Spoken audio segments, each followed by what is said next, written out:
Sam finds a new but weird machine at home.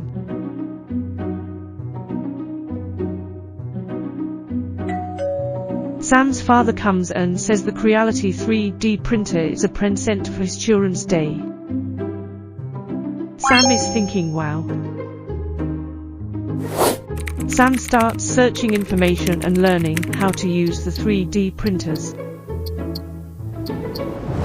1 week later, with the help of his father and a lot of efforts, he successfully prints 3 cute models. He is so excited and can't wait to share with his classmates.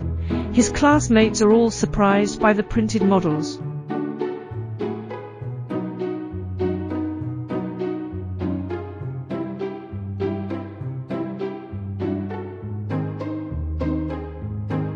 After school, Sam sees his mother is working on the sofa with her personal computer.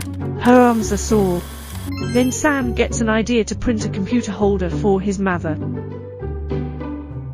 Sam's grandma often looks for her glasses at home. Sam prints a box for glasses.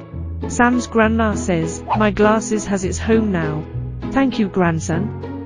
Gradually, Sam gets more and more achievements from 3D printing.